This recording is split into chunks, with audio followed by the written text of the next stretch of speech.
Welcome to Jamstar's Corner.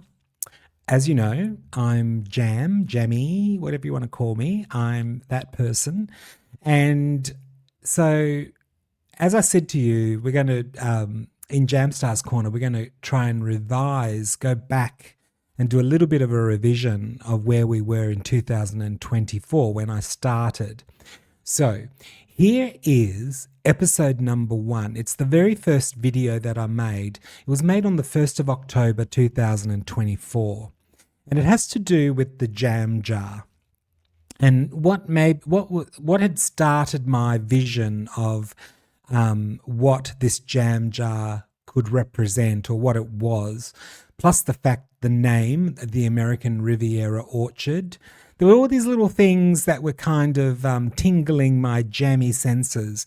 So I thought, well, let's put it together. I'm going to play this now. You'll see the original video.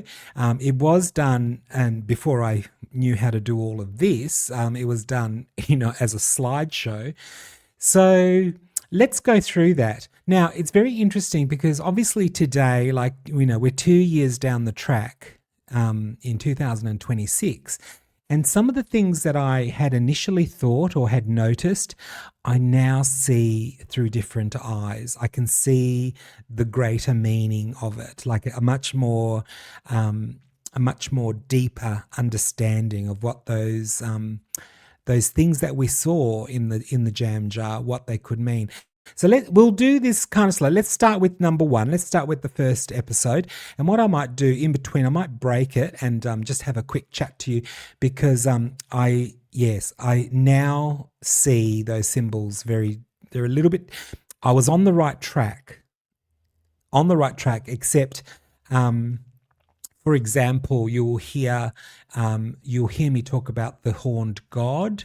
Now, somewhere along the line, I had attributed it to Apollo. Now, and in this story, we do have Apollo, we have the sun and the moon. So I thought that the horned god must have been Apollo, which it kind of is, but let's just say now in hindsight, there's other horned gods and there's other, there's other horned gods. And let's talk about that down the track when we get to it. All right, enjoy. Let's start with the first video.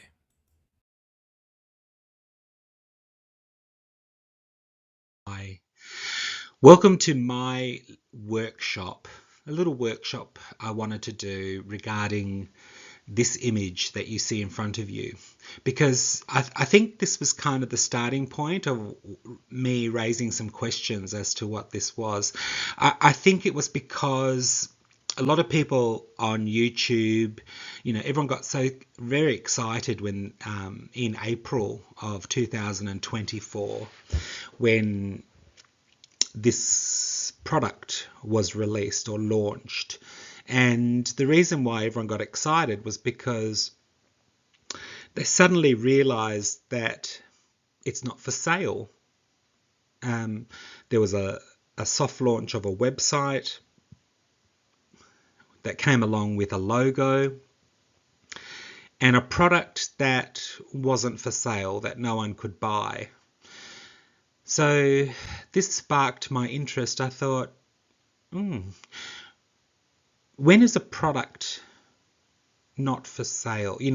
Why is this happening? What was the purpose of this? Of course, it could just be for attention.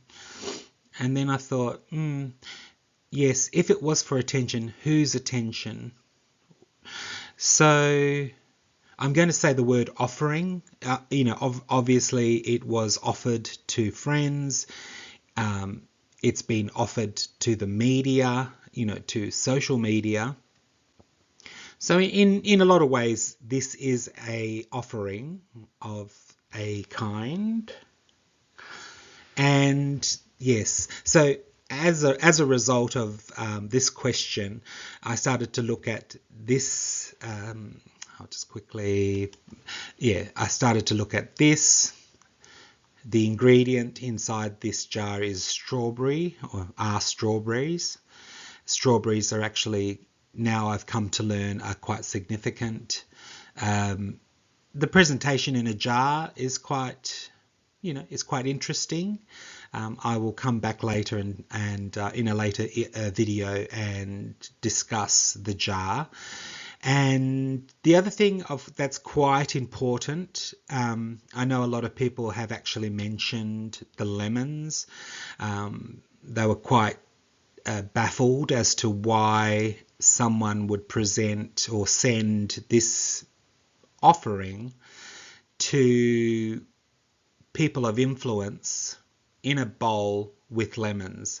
And I'll say right now that the lemons are actually significant. The reason why people questioned it actually is because some of the bowls of lemons were actually quite wilted. They didn't, they had blemishes. The presentation wasn't perfect. So there's another question. Why was the presentation not perfect? Because the presentation wasn't important. What is important are the lemons. They have quite a significance.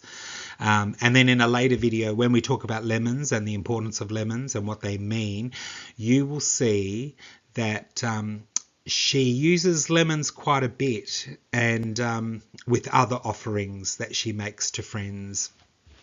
So we'll go into that. So I hope this has sparked your interest. Please continue as we workshop American Riviera Orchard and the jam scam. Well, as promised, here is the logo, American Riviera Orchard. I will look. I don't want to overcomplicate it. I don't want to sort of bombard you with too much information.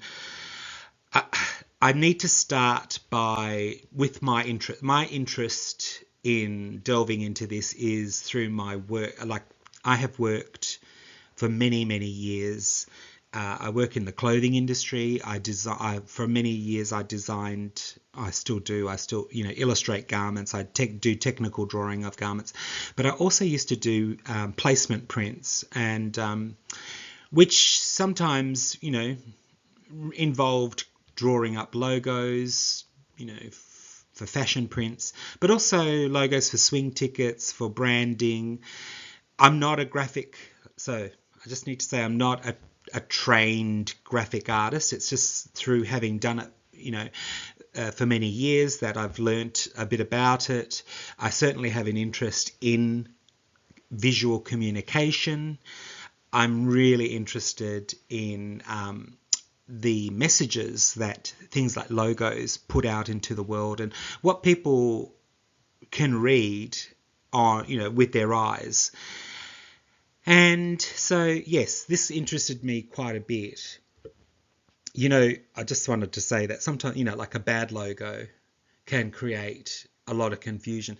When consumers are confused, I mean, that can create a whole lot of havoc, in terms of sales, etc. It just gives people the wrong vibe if they don't understand what it is. And I have to say that this creates some confusion. It doesn't look, I don't know, at first glance, the only thing that I can tell, there's an A. This looks like an A. This, I suppose, is the R in Riviera. But there was just some question like, this, I think I sort of know what that is now. There's these squiggles, like this squiggle, what does that mean? This overly, squiggle here, this squiggle, and then this connection to the R. So is that an R or is that a B? If I follow that around, is that a B? So there's a lot of confusion. And then there's this. Some people have said, if this is American Riviera Orchard, where is the O? Good question. I don't know where the O is. Well, what I suppose we should say is that if there is an O in this logo, it's not very clear. So why would you create something like that? The important thing is there's some symbols here that are quite important, and we'll go through, like, as I said, there's this symbol and there's this symbol. Yeah. So why do you create a logo that is difficult to read? Well, I think it's not meant to be read. Well, if it is, I would suggest to you that this, yeah, it might look like a logo, but I think it's actually more like a cipher. Why I thought it was a cipher and not a logo is because a cipher is a secret or disguised way of writing, or a code. So look, I really loved the Da Vinci Code. I know that sounds really, it probably sounds very basic. I thought the reason why I liked it was because as a child, throughout my life, I really had a lot of problem. I really didn't find reading enjoyable. I often, I found it real. I struggled a lot to read. And so I always felt like, I never really got into reading books. And someone told me that I should read the Da Vinci Code because I would probably find it I would find it enjoyable because I really do like religious and spiritual things, and I also like symbols and logos and things. So yeah, so the two things together just sparked my interest, and I read the Da Vinci Code very quickly. I was really shocked at how fast I read it and finished the book, and that sort of led me on to reading other things that of interest. So the thing here is it's kind of like a decoding, and that's what I wanted. That's why I wanted to look at this logo. I wanted to uncrack the code. What was the code being used in this logo? Yes, I just wanted, yeah, so it might be a cipher. It's interesting also that American Riviera Orchard, the acronym of American Riviera Orchard is ARO, arrow. And when I thought, okay, I'll punch in. I was doing some stuff on, a search engine, and I typed it in, and these are some of the results that came up for the acronym. And I had to laugh because I thought, wow, I don't think she's clever enough to have known this. This is just a happy accident, a happening that basically the universe, I think, has revealed something about her personality that I think she probably doesn't want people to know. That arrow is the acronym for aromantic, and aromantic people have little or no romantic attraction to others. So they don't form relationships based on romantic feelings. I think also I'm going to take it a little step further and say that this actually points to people that have no empathy for others. So if she's not attracted, or if she hasn't formed a relationship based on a romantic feeling for someone, what is that relationship based on? And in 2017, when I first laid eyes on the lady, I was with a couple of friends of mine. We were having dinner and we were discussing it, and we all said the same thing because, it was Harry. And we had no reason to, really. It was just a bit of fun. But the word that we used is basically holding hands with this acronym, arrow, the aromantic, no feeling of attraction. It's basically what I can get out of it, So that, maybe the romance was seen as a job. It could have been her mission, to maybe, fool someone into feeling romance. And in saying that, I personally, my intuition, I've never felt like, I've always felt like their romance was put on, was staged. There was nothing genuine about it. So, well, nothing genuine that came across in their eyes and behaviour. So I thought that's quite apt. So there we go, Arrow. Yes. So as I said to you, this was the A. The interesting thing about the A is that it's not actually connected at the top. So is it an A? That's the first question. Is this an A? Is it meant to be an A? Looks like an A. Um, the crossbar of the A is actually this little circle here, but yeah, so it could be an A. The other interesting thing is this header, they'll call, this placed on the top of the A. Um, when I looked at it, I also noticed on their coat of arms, the coat of arms of the Sussexes, there was this, which kind of had a similar look. It looked like a thistle, the flower of a thistle. At first I thought maybe it's feathers, but it looks like when I read into the symbolism of the coat of arms, this is actually a fleur-de-lis. And I just, if you look at the fleur-de-lis, it's actually a lily flower. And the first thing that jumped out was lily. So I'm not saying she put this here. Well, I don't know what I'm saying. I'm just saying there's a connection. That everything that she does has a connection. Her daughter her name is Lily. That was one thing.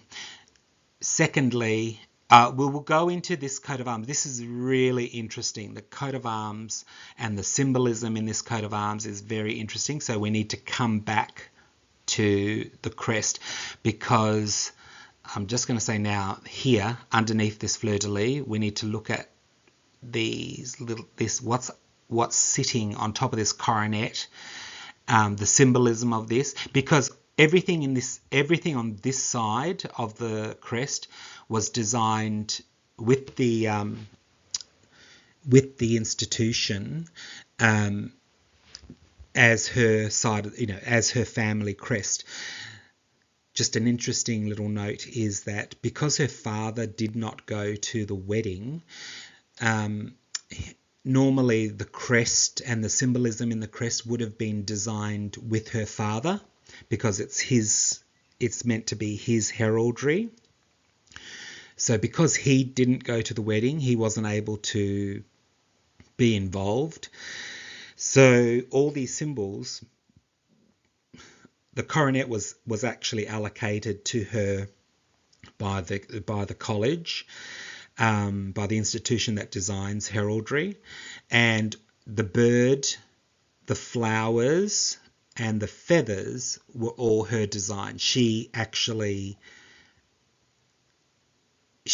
had input, and that's what she wanted to be represented as. So it's not her family, it's her. That was kind of interesting. Jam Stars. I just wanted to inject a little bit of information here. So, as you heard, at that time in my life, I thought the top of that coronet was a fleur-de-lis.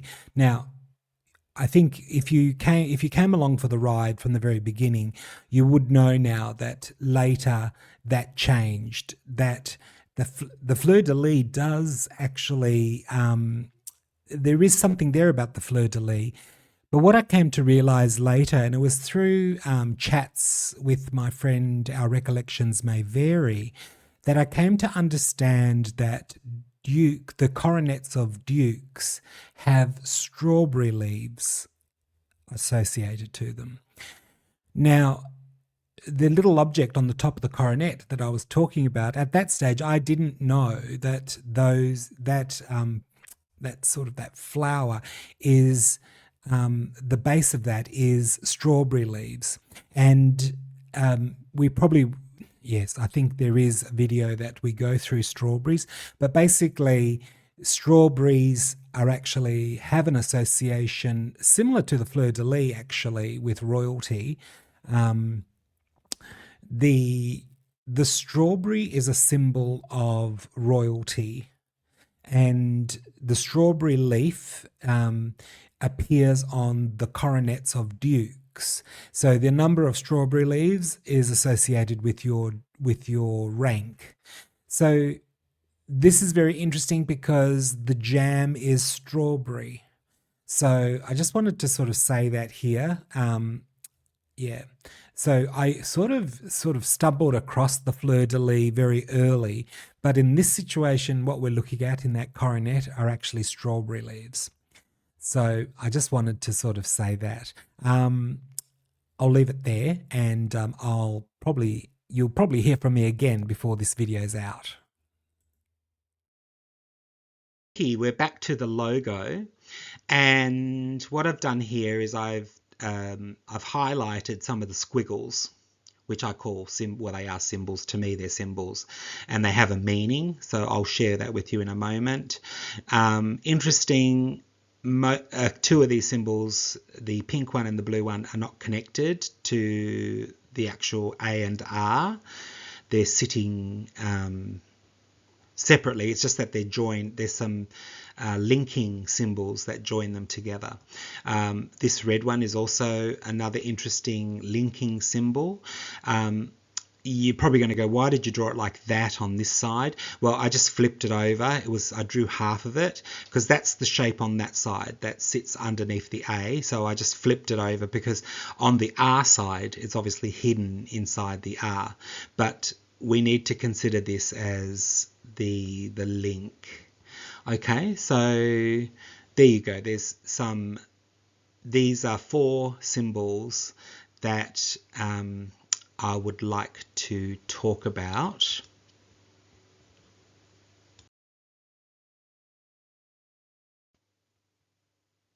So let's just consider these 2 for a moment. What do these mean? Now, what I'm going to say, because I'm going to call them by their, what do you call it, by their name, the symbol is, and you will probably, when you do a Google, you're probably going to go, oh, but really, it's not really what the symbol looks like. So it's, to me, so what I'm going to say is these are simplified. It's very similar. It's just that they're a little bit more naive. They're a little bit more simple in their execution. So they're simplified. But to me, the fact that these 2 symbols appear together is significant, because this symbol is a very strong, very powerful male energy. This symbol, the blue one, it represents a deity.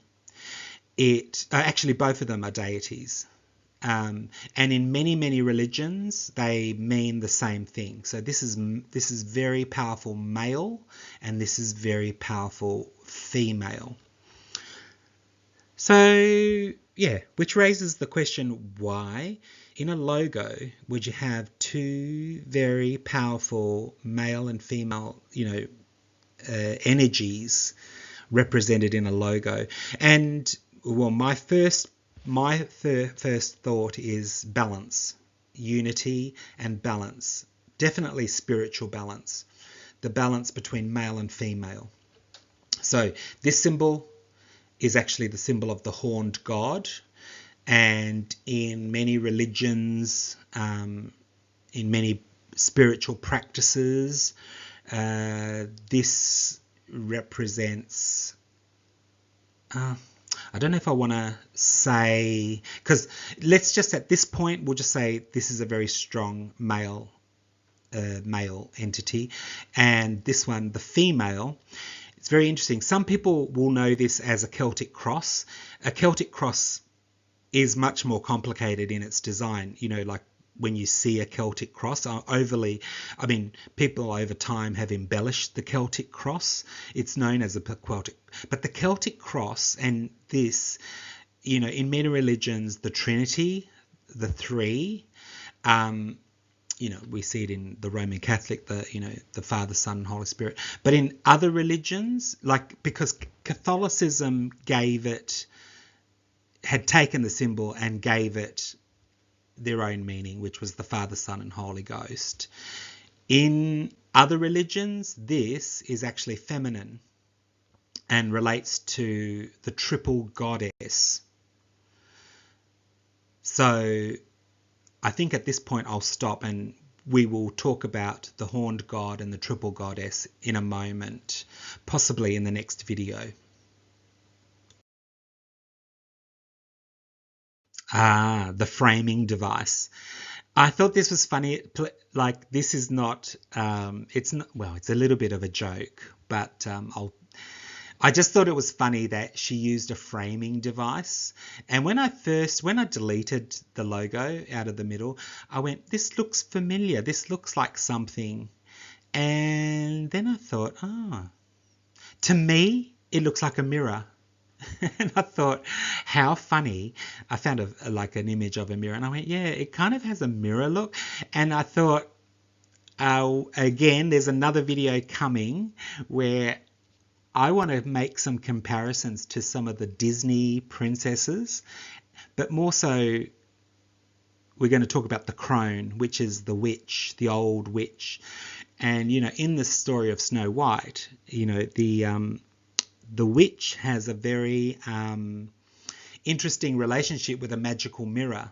And that's why I laughed, because I thought, when I first saw it, I thought it looks like a mirror. And there you go. It's set in a frame. So, yeah, that's all I just thought you might be interested in seeing that.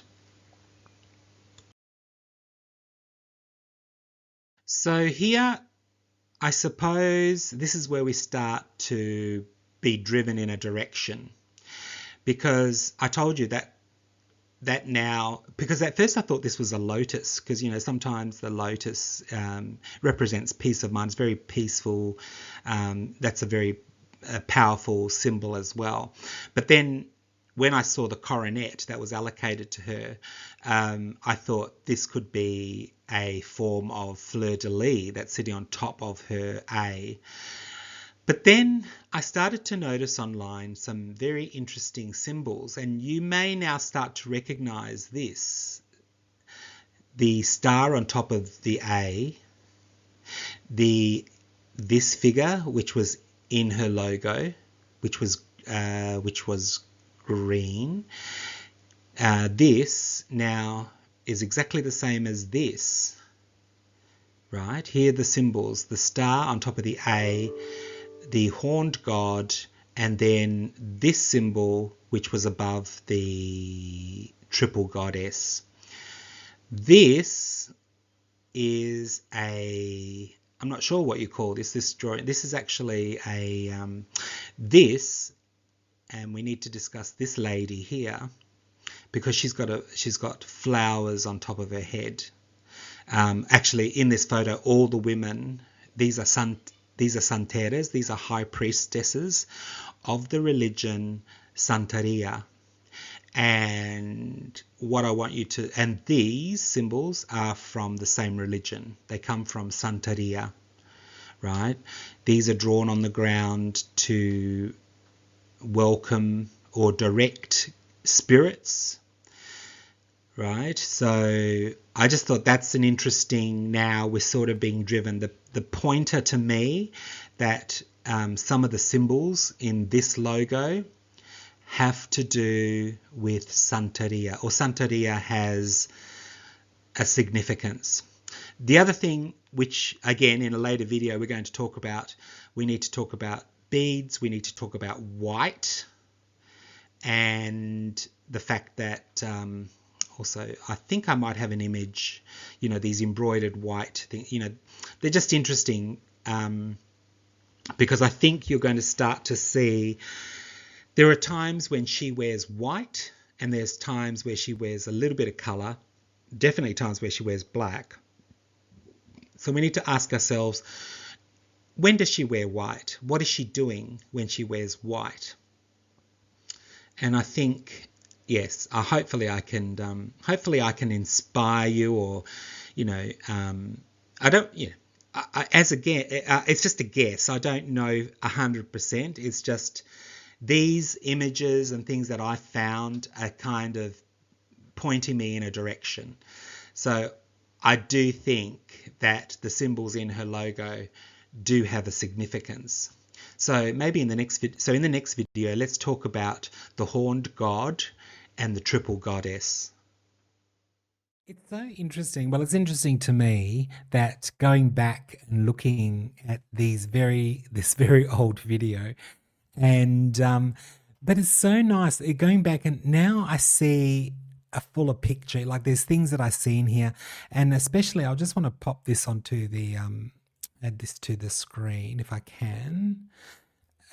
These symbols, like now it's so strange looking back at these symbols and seeing that they really did have a meaning. I will explain, like, I took a very I tried to be positive in my approach when I saw these symbols. So I went to more the light side, the lighter side. So that's why I associated this horned god, this very strong male entity, as Apollo, because to me, the triple goddess, that symbol that was here that you can see, was I associated with Artemis.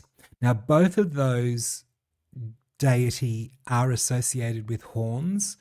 They're they're gods or entities of the bush, of the field, of the forest, or the orchard. Actually, like sort of the groves, the thickets. That they're Artemis and Diana were the goddess of the hunt. So I can see why now I would have gone a more positive, well, in my eyes, a more positive route, because they both had horns.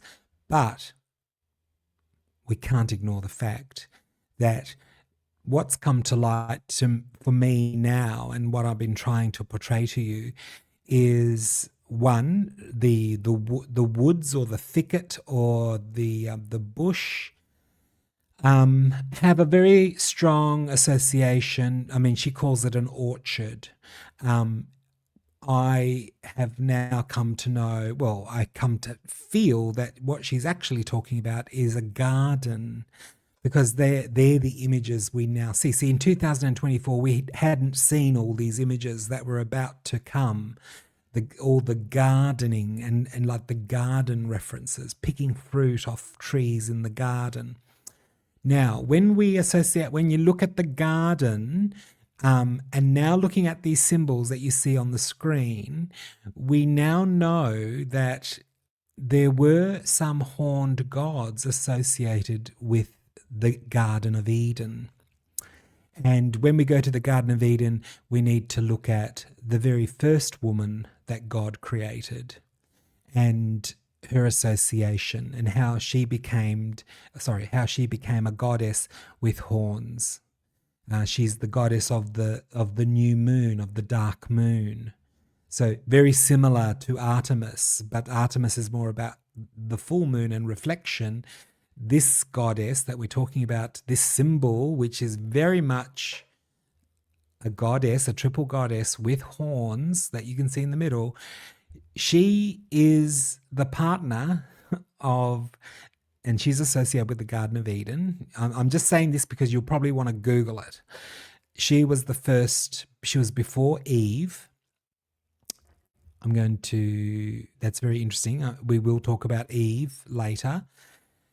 And so associated, the very strong male entity is this goddess's husband, partner, who also has horns. He's more associated with the bull, like think of a bull, and he's got a name. We will talk about this later. I'm just trying to lead you in slowly.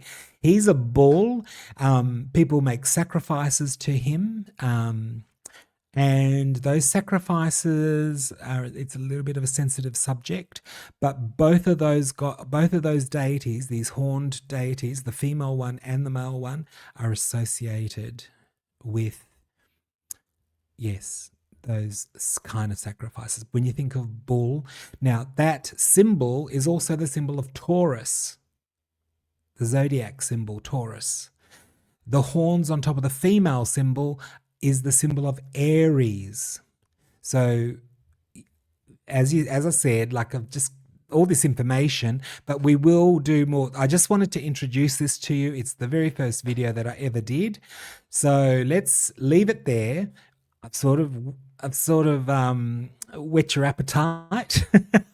But we will come back and talk about these. You'll see. I just want to now contribute, like from knowing what I know now. Like if I could go back to myself in 2 years ago, it's very interesting. I'm really loving how we. Oh, I've learnt so much just through looking at Shapey's like bloody photos. Isn't that extraordinary? All right, my friends, I'm going to leave it there. Thank you for watching my very first video, and thank you for joining me on Jamstar's Corner. And we will talk very soon. Catch you very soon, my loves. Bye.